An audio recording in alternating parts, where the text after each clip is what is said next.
check. Oh, there we are. Okay, hey, you know who it is. Oh, it's Public Domain with Kyle Kinane. Don't worry, we're still doing Dracula. I just figured we've all been cooped up inside because of virus you can catch. Maybe we shouldn't keep, I've been reading about a guy cooped up in a castle with a virus you can catch more or less, kind of, it's a little bit, there's some parallels. So I figured we'd change it up, have a little, let's open the atmosphere up. All right, I got a beer, I got a big drink. But yeah, hopefully everybody's holding up in all this. Let's take a beach vacation. Let's have a book on the beach with your boy Kyle. And like I said, I'm doing a charity for each chapter that I am donating to as well. This week, I think I'm going to use this one for a couple of them. It's Mike Birbiglia's got a great list online called tipyourwaitstaff.com, and it's got a list of the different GoFundMes for different comedy clubs all over. So maybe there's one that's in your city that you like, or a place you've been to in the past that you enjoyed the experience there. You can donate to the GoFundMes for the waitstaff at different comedy clubs. So that's what I'm going to be hitting up for this chapter. Tipyourwaitstaff.com. Thanks to Mike Birbiglia for putting it together. But they got some of my favorite clubs out there. They got Comedy Addict. They got Comedy on State in Madison. They got Punchline Sacramento. They got all my favorite clubs that I like playing at. So drop by if you got the spare cash. I know it's tight for everybody. If you don't have spare cash, look at, we brought up getittogethernow.org. Maybe you can get some help or relief from them. All right, let's see. We were, oh boy. So we were on, we got so much left. We did chapter 7. They were seized, a ghost boat came, and that was nuts. So now we're starting up, we're doing chapter 8. Mina Murray's journal. If this sucks, I'm skipping. I'm just going to 9, and we'll get back into this Dracula. I get it that this lady's like, oh, where's my man? But what a drip. All right, here we go. Chapter 8. Same day. How do you start a chapter same day? Same day as what? Now I gotta go back. What the fuck? All right, well, it was back when they were like looking at it was her realizing the boat and all that stuff happened. All right. Same day, 11 o'clock p.m. That's about what time it is right now. Oh, but I am tired. If it were not that I had made my diary a duty, I should not open it tonight. We had a lovely walk. Lucy, after a while, was in gay spirits, owing, I think, to some dear cows who came nosing towards us in a field close to the lighthouse and frightened the wits out of us. I believe we forgot everything except, of course, personal fear, and it seemed to wipe the slate clean and give us a fresh start. We had a capital, severe tea at Robin Hood's Bay in a sweet little old-fashioned inn, with a bow window right over the seaweed-covered rocks of the Strand. I believe we should have shocked the new woman with our appetites. Men are more tolerant, bless them. Then we walked home with some, or rather many, stoppages to rest, and with our hearts full of a constant dread of wild bulls. Lucy was really tired, and we intended to creep off to bed as soon as we could. The young curate came in, however, and Miss Westenra asked him to stay for supper. Lucy and I had both a fight for it with the dusty miller. I know it was a hard fight on my part, and I am quite heroic from this lady. I think that someday the bishops must get together and see about breeding up a new class of curates who don't take supper no matter how they may be pressed to, and who will know when girls are tired. Oh, so this is like just a helper that wanted to eat, and this bitch got uppity about it? Lucy is asleep and breathing softly. She has more color in her cheeks than usual and looks oh so sweet. She was like sleepwalking. Remember, she was like pale sleepwalking. If Mr. Holmwood fell in love with her seeing her only in the drawing room, I wonder what he would say if he saw her now. Some of the new women writers will someday start an idea that men and women should be allowed to see each other asleep before proposing or accepting. But I suppose the new woman won't condescend in the future to accept. She will do the proposing herself, and a nice job she will make of it, too. There's some consolation in that. I am so happy tonight because dear Lucy seems better. I really believe she has turned the corner and that we are over her troubles with dreaming. I should be quite happy if I only knew of Jonathan. God bless and keep him. 11 August, 3 a.m. Diary again. How much diary do we have to listen to till we get to something? All right. That's 10. We're on 8. It's 9. Sorry, guys, but man, we were getting into some action. And then the middle of his book just took a shit. 11th August, 3 a.m. She's up. 4 hours later, diary again. No sleep now, so I may as well write. I am too agitated to sleep. We have had such an adventure, such an agonizing experience. I fell asleep as soon as I had closed my diary. Wish I could. Suddenly I became broad awake, and I sat up with a horrible sense of fear upon me and some feeling of emptiness around me. The room was dark. I could not see Lucy's bed. I stole across and felt for her. Yeah, you did. The bed was empty. I lit a match and found that she was not in the room. The door was shut but not locked. Where are you at? As I had left it, I feared to wake her mother, who has been more than usually ill lately, so I threw on some clothes and got ready to look for her. As I was leaving the room, it struck me that the clothes she wore might give me some clues to her dreaming intention. Dressing gown would mean house, dress, outside. Dressing gown and dress were both in their places. Thank God, I said to myself. She cannot be far, as she is only in her nightdress. I ran downstairs and looked in the sitting room. Not there. Then I looked in all the other open rooms of the house, with an ever-growing fear chilling my heart. Finally, I came to the hall door and found it open. It was not wide open, but the catch of the lock had not caught. The people of the house are careful to lock their door every night, so I feared that Lucy must have gone out as she was. There was no time to think of what might happen. A vague, overmastering fear obscured all details. People are not fond of brevity in this era. I took a big, heavy shawl and ran out. The clock was striking 1 as I was in the crescent, and there was not a soul in sight. I ran along the north terrace, but could see no sign of the white figure which I expected. At the edge of the west cliff above the pier, I looked across the harbor to the east cliff, in the hope or fear, I don't know which, of seeing Lucy in our favorite seat. There was a bright full moon with heavy black driving clouds, which threw the whole scene into a fleeting diorama of light and shade as they sailed across. For a moment or two I could see nothing, as the shadow of a cloud obscured St. Mary's Church and all around it. Then, as the cloud passed, I could see the ruins of the abbey coming into view, and as the edge of a narrow band of light, as sharp as a sword cut, moved along, the church and the churchyard became gradually visible.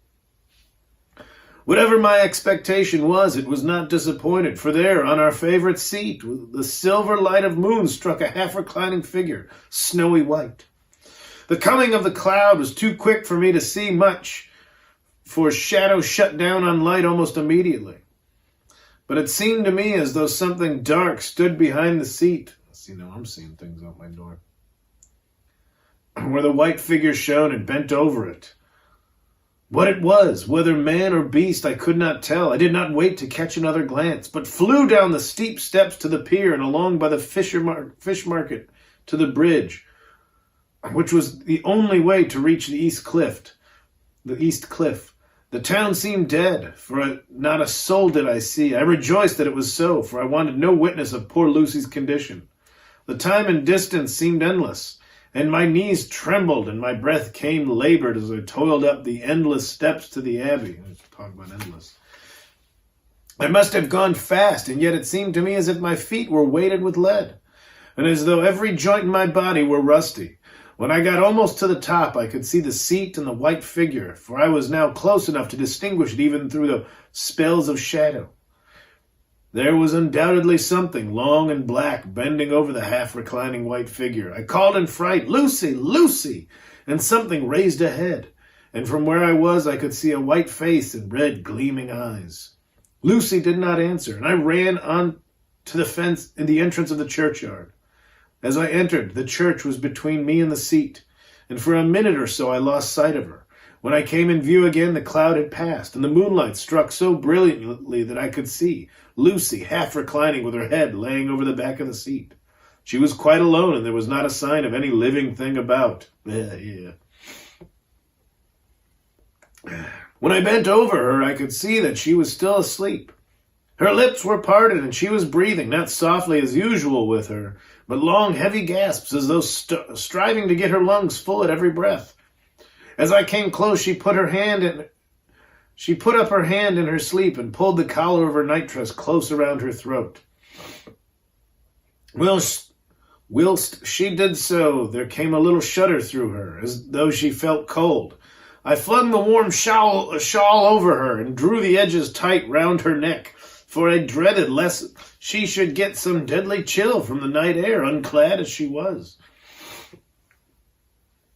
I feared to wake her all at once, so in order to have my hands free that I might help her, I fastened the shawl at her throat with a big safety pin. But I must have been clumsy in my anxiety and pinched or pricked her with it, for by and by, when her breathing became quieter, she put her hand to her throat again and moaned. When I had her carefully wrapped up and put my shoes on her feet, and began very gently to wake her. At first she did not respond, but gradually she became more and more uneasy in her sleep, moaning and sighing occasionally. At last, as time was passing fast, and for many other reasons I wished to get her home at once, I shook her more forcibly, till finally she opened her eyes and awoke. She did not seem surprised to see me, as, of course, she did not realize all at once where she was. Lucy always wakes prettily, and even at such a time when her body must have been chilled with cold, and her mind somewhat appalled at waking unclad in a churchyard at night. We've all done that. She did not lose her grace. She trembled a little and clung to me. When I told her to come at once with me home, she rose without a word, with the obedience of a child. As we passed along, the gravel hurt my feet, and Lucy noticed me wince. She stopped and wanted to insist upon taking my shoes, but I would not. However, when we got to the pathway outside the churchyard, where there was a puddle of water remaining from the storm, I daubed my feet with mud, using each foot in turn on the other, so that as we went home, no one, in case we should meet anyone, should notice my bare feet. Fortune favored us, and we got home without meeting a soul. Once we saw a man who seemed not quite sober passing along a street in front of us, but we hid in a door till he had disappeared, up in an opening such as there are here. Steep little closes, or winds as they call them in Scotland. Who gives a fuck? My heart beat so loud all the time that sometimes I thought I should faint. I was filled with anxiety about Lucy, not only for her health, lest she should suffer from the exposure, but for her reputation in case the story should get wind. When we got in and had washed our feet and said prayer for thankfulness together, I tucked her into bed. Ugh, fuck. This is so just... These chapters make me want to quit this whole book. Before falling asleep, she asked, even implored, not to say a word to anyone, even her mother, about her sleepwalking adventure. I hesitated at first to promise, but in thinking of the state of her mother's health and how the knowledge of such a thing would fret her, and thinking, too, of how such a story might become distorted, nay, infallibly would, in case it should leak out, I thought it wiser to do so. I hope I did right. I have locked the door, and the key is tied to my wrist, so perhaps I shall not be again disturbed. Lucy is sleeping soundly. The reflex of dawn is high and far over the sea. Same day, noon, all goes well. Lucy slept till I woke her and seemed not to have even changed her side. The adventure of the night does not seem to have harmed her. On the contrary, it has benefited her, for she looks better this morning than she has done for weeks, because she's a vampire. I was sorry to notice that my clumsiness with the safety pin hurt her. Indeed, it might have been serious, for the skin of her throat was pierced. I must have pinched up a piece of loose skin and have transfixed it, for there are two little red points like pinpricks, and on the band of her night dress was a drop of blood. When I apologized and was concerned about it, she laughed and petted me and said that she did not even feel it. Fortunately, it cannot leave a scar, as it is so tiny. Same day, night. Just save it up for one entry a day, lady. We passed a happy day. The air was clear and the sun bright, and there was a cool breeze. We took our lunch to Mulgrave Woods, Mrs. Westenra driving by the road, and Lucy and I walking by the cliff path and joining her at the gate. I felt a little sad for myself, for I could not but feel how absolutely happy it would have been had Jonathan been with me. But there, I must only be patient. In the evening we strolled in the casino terrace and heard some good music by Spohr and Mackenzie. Old Spohr and Mackenzie. They got kicked out of the Beatles. I went to bed early. Spohr, remember one of those hits that Spohr wrote? Spohr and Ringo? Ringo Spohr, that's his real name. I don't know what I'm talking about. It's just how boring this chapter is. Lucy seems more restful than she has not been for some time and fell asleep at once. I shall lock the door and secure the key the same as before, though I do not expect any trouble tonight. 12 August. My expectations were wrong. For twice during the night I was wakened by Lucy trying to get out. She seemed, even in her sleep, to be a little impatient and finding the door shut and went back a sort of protest. I woke with the dawn, heard the birds chirping, fuckity fuck, whatever. Sleepy time. 13 August, another quiet day. They went to sleep at night. She was sitting up. She wanted to leave again. Same shit. All right, went back to bed. 14 August, on the East Cliff, reading and writing all day. Thank us for that. Thank you for writing more. Lucy seems to have become as much in love with the spot as I am. It's hard to get away from here. This afternoon, she made a funny remark. We were coming home from dinner, and we're by the thing, over by the stuff, and we were silent a while when Lucy murmured, fucking, his red eyes again, they're just the same. It was such an odd expression, coming apropos of nothing, that it quite startles me. I slewed around a little so as to see Lucy, well, without seeming to stare, because Lucy was being weird. She said that thing about the eyes. Nobody gives a fuck. Blah, blah, blah. Oh, okay, somebody showed up here. Jesus Christ. Yeah, what happened? All right, his eyes, there was an odd expression. She slewed, stare. She was in a dreamy state with an odd look on her face. She followed her eyes. She appeared to be looking over at our own seat, whereon was a dark figure seated alone. I was a little startled myself, for it seemed for an instant that the stranger had great eyes like burning flames, but a second look dispelled the illusion. The red sunlight was shining on the window of St. Mary's Church behind our seat. As the sun dipped, there was a sufficient change of fucking and then she was looking. Lucy went to bed. Of course she did. Everything could be seen at her window. Lucy was hanging out of the window. She went up to bed. She's a vampire. She's against 15 August. Rose later than usual. Lucy was languid and tired and slept until we'd been called. We had a breakfast. Arthur's father is better and wants the marriage to come off soon. Lucy is full of quiet joy, and her mother is glad and sorry at once. Later on in the day, she told me the cause. She is grieved to lose Lucy at her very own, but she is rejoiced that she will soon have someone to protect her. Poor, dear, sweet lady. She got her death warrant. She had not told Lucy, made me promise secrecy. Her doctor told her that in a few months at most she must die. She must.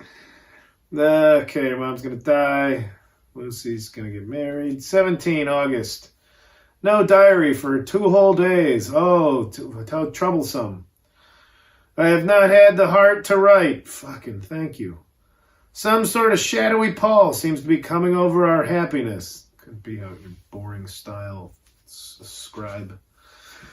No news from Jonathan, and Lucy seems to be growing weaker, whilst her mother hours are numbering to a close. I do not understand Lucy's fading away as she is doing. She eats well and sleeps well, enjoys the fresh air, but all the time the roses in her cheeks are fading, and she gets weaker and more languid by day and day. At night I hear her gasping as if for air. I keep the key of our doors always fastened to my wrist, but she gets up, walks around the room. She was up, crying, walking around. The tiny wounds have not healed on her neck. They're open, larger than before. Letter to Samuel F. Billington and Sons, solicitors, Whitby, 2 Messrs. A bunch of bullshit. Dear sirs, herewith please receive the invoice of goods sent by Great Northern Railway. Same are to be delivered at Carfax near Purefleet immediately on receipt at goods stations, King's Cross. The house is at present empty, but enclosed please find keys, all of which are labeled. This is the vampire stuff. You'll please deposit the boxes, 50 in number, which form the consignment in the partially ruined building forming part of the house and marked A on the rough diagram enclosed. Your agent will easily recognize the locality as it is the ancient chapel of the mansion. The goods leave by the train at 9:30 tonight and will be due at King's Cross at 4:30 tomorrow. As our client wishes the delivery made as soon as possible, we shall be obliged by your having teams ready at King's Cross at the time named and forthwith conveying the goods to destination.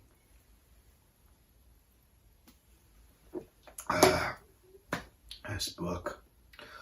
In order to obviate any delays possible through any routine requirements as to payment in your departments, we enclose check herewith for £10, receipt of which please acknowledge. Should the charge be less than this amount, you can return balance. If greater, we shall at once send check for the difference on hearing from you. You are to leave the keys on coming away in the main hall of the house, where the proprietor may get them on his entering the house by means of his duplicate key. Pray do not take us as exceeding the bounds of business courtesy and pressing you in all ways to use the utmost expedition. We are, dear sirs, faithfully yours, Samuel F. Billington and Son. Letter back to him. Dear sirs, we beg to acknowledge £10 received and to return a check £1 17 S 9D shillings amount of overplus as shown in receipted account herewith. Let's move to the big drink because this is it's gonna make the next chapter something. Back to the journal from our favorite writer, Mina Murray. Oh yeah, anyway, they paid the amount shown in receipted account herewith. Goods are delivered in exact accordance with instructions, and keys left in parcel and main halls directed. And boxes full of dirt where Dracula lives are now in London as they came from the ghost boat. Mina Murray, 18, August. I am happy today and right sitting on the seat in the churchyard like every fucking time. Lucy is ever so much better. Last night she slept well all night and did not disturb me once. The roses seem to be coming back already to her cheeks, though she is still sadly pale and wan-looking.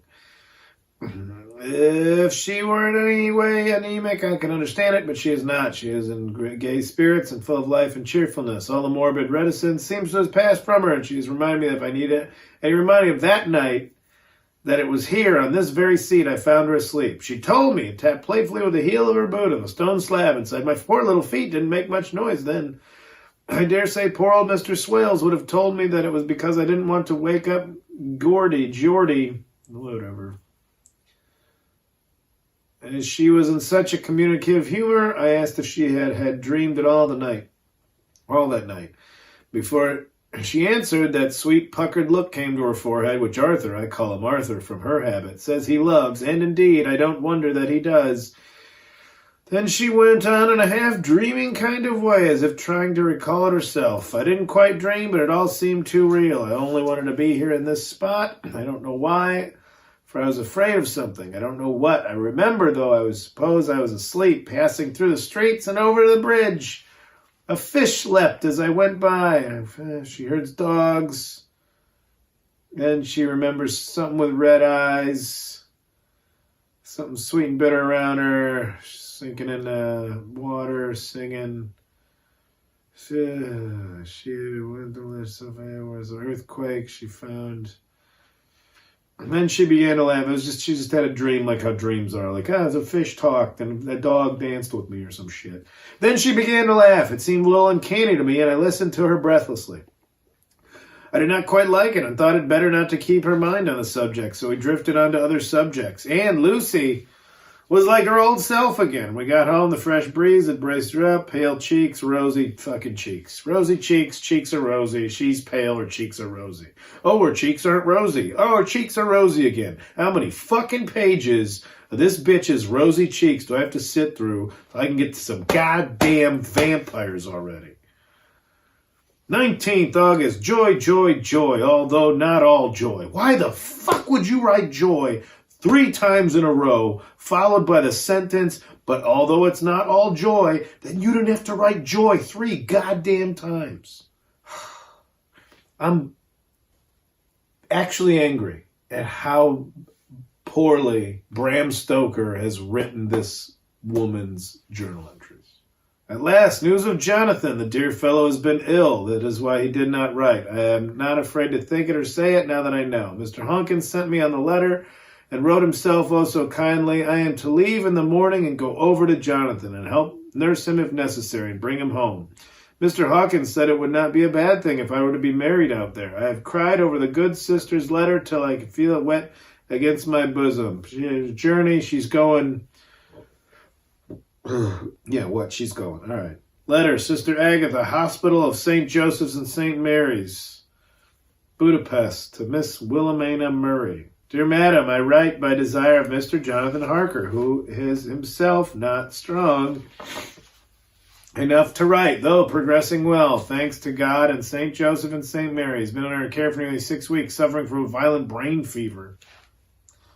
He wishes me to convey his love and say that by this post I write for him to Mr. Peter Hawkins, Exeter, to say with his dutiful respects that he is sorry for his delay and that all his work is completed. He requires some few weeks' rest in our sanatorium in the hills, but will then return. He wishes me to say that he has not sufficient money with him and that he would like to pay for his staying here, so that others who need shall not be wanting for help. He has not sufficient money with him.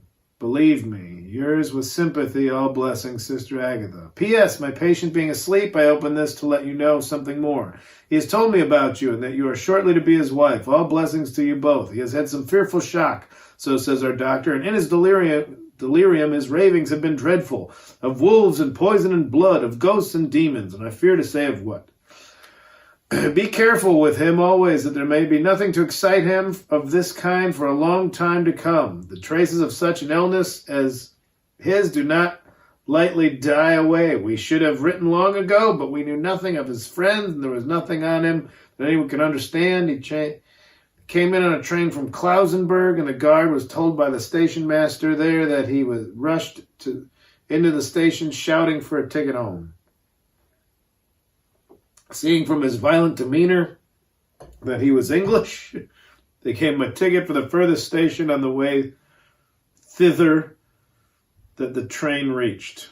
Be assured that he is well cared for. He has won all hearts by his sweetness and gentleness. He is truly getting on well, and I have no doubt will in a few weeks be all himself. But be careful of him for safety's sake. There are, I pray God, and St. Joseph and St. Mary, many, many happy years for you both. Dr. Seward's diary. This is the doctor who's got the loony he's looking over. 19 August. Strange and sudden change in Renfield last night. About 8 o'clock he began to get excited and sniff about as a dog does when setting. The attendant was struck by his manner and, knowing my interest in him, encouraged him to talk. He is usually respectful to the attendant and at times servile, but tonight, the man tells me, he was quite haughty, would not condescend to talk with him at all. All he would say was, I don't want to talk to you. You don't count now. The master is at hand. Here we go. Here we go. Get into something. The attendant thinks that it is some sudden form of religious mania which has seized him. If so, we must look out for squalls, for a strong man with homicidal and religious mania at once might be dangerous. The combination is a dreadful one. At 9 o'clock I visited him myself. His attitude to me was at the same time as that to the attendant. In his sublime self-feeling, the difference between myself and attendant seemed to him as nothing. It looks like religious mania, and he will soon think that he himself is God. These infinitesimal distinctions between man and man are too paltry for an omnipotent being. How these madmen give themselves away! The real God taketh heed lest a sparrow fall, but the God created from human vanity sees no difference between an eagle and a sparrow. Oh, if only men only knew! If men only knew! For a half an hour or more, Renfield kept getting excited in greater and greater degree. I did not pretend to be watching him, but I kept strict observation all the same. All at once that shifty look came into his eyes, which we always see when a madman has seized an idea, and with it the shifty movement of the head and back which asylum attendants come to know so well. He became quite quiet, and went and sat on the edge of his bed resignedly, and looked into space with lackluster eyes. I thought I would find out if his apathy were real or only assumed, and tried to lead him to talk of his pets, a theme which had never failed to excite his attention. At first he made no reply, but at length said testily, "Bother them all, I don't care a pin about them." "What?" I said. "You don't mean to tell me that you don't care about spiders?" Spiders at present are his hobby, and the notebook is filling up with columns of small figures. To this he answered enigmatically, The bridemaidens rejoice, the eyes that wait the coming of the bride. But when the bride draweth nigh, then the maidens shine not to the eyes that are filled. He would not explain himself, but remained obstinately seated on his bed all the time I remained with him. I am weary tonight and low in spirits. I cannot but think of Lucy and how different things might have been. If I don't sleep at once, chloral? Oh, he's going to chloroform himself.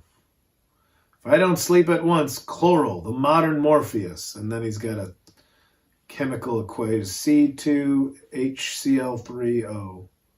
H2O. He's just writing chemical compositions. I must be careful not to let it grow into a habit. No, I shall take none tonight. I have thought of Lucy, and I shall not dishonor her by mixing the two. If need be, tonight shall be sleepless. Later. Glad I made the resolution, gladder that I kept it up. I had lain tossing about and had heard the clock strike only twice. When the night watchman came to me, sent up from the ward to say that Renfield had escaped. Oh, no! He got out! The madman. I threw on my clothes and ran down at once. My patient is too dangerous a person to be roaming about, I'll say. Those ideas of his might work out dangerously with strangers. The attendant was waiting for me. He said he had seen him not 10 minutes before, seemingly asleep in his bed, when he had looked through the observation trap in the door. His attention was called by the sound of the window being wrenched out. He ran back and saw his feet disappear through the window, and had at once sent up for me. He was only in his night gear and cannot be far off. These people, they always think they can't get away in pajamas.